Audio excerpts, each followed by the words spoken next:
Yes, the success of these efforts depends on the step that school principals and teachers will take to encourage children to reflect on their own learning and to pursue imaginative activities and questions. We must recognize that give space, time, and freedom, children generate new knowledge by engaging with the information passed on to them by adults.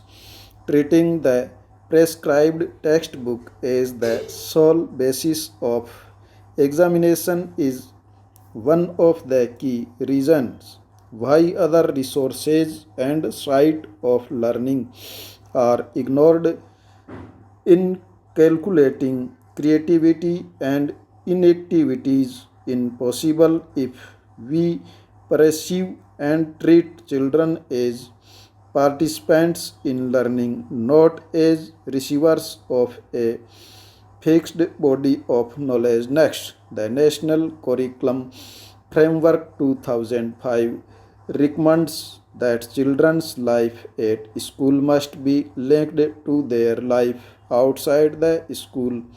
This principle marks a departure from the legis of bookish learning, which continues to shape our system and cause a gap between the school, home, and community.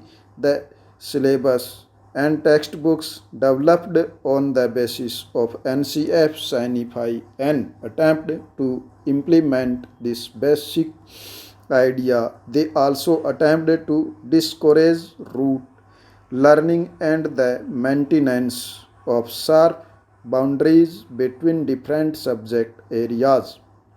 Next, we hope these measures will take us significantly further in the direction of a child centered system of education outlined in the National Policy of Education 1986. Next, these aims imply considerable change in school routines and mode of functioning. Flexibility in the daily timetable is as necessary as rigors in implementing the annual calendar so that the required number of teaching days are actually devoted to teaching. The methods used for teaching and evaluation will also determine how effective these textbook proves for making children's life at school a happy experience rather than a source of stress or boredom. Syllabus designers have tried to address the problem of circular burden by restricting and reorienting knowledge at different stages with greater consideration for child physiology and the time available for teaching. The textbook attempts to enhance this endeavor by giving higher priority and space to opportunities for contemplations and wondering, discussion in small groups, and activities requiring hands on experience. Next, NCERT appreciates the hard work done by the textbook development committee responsible for this book. We wish to thank the chairperson of the advisory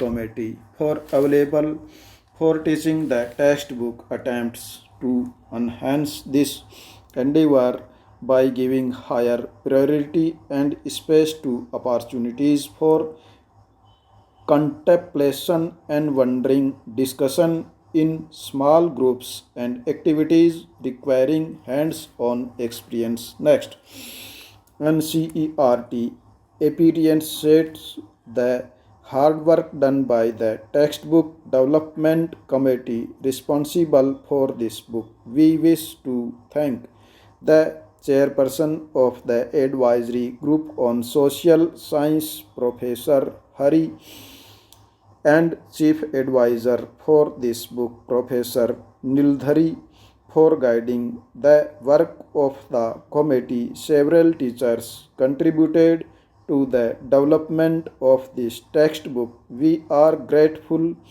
to their principals for making this possible. We are indebted to the institutions and organizations which have generously permitted us to draw upon their resources, material, and personal. We are especially grateful to the members of the National Monitoring Committee appointed by the Department of Secondary and Higher Education, Ministry of Human Resource Development, under the chairpersonship of Professor Mrinal Miri and Professor G.P. Deshpande, and their valuable time and contributions as an organization committed to systematic reform and continuous improvement in the quality of its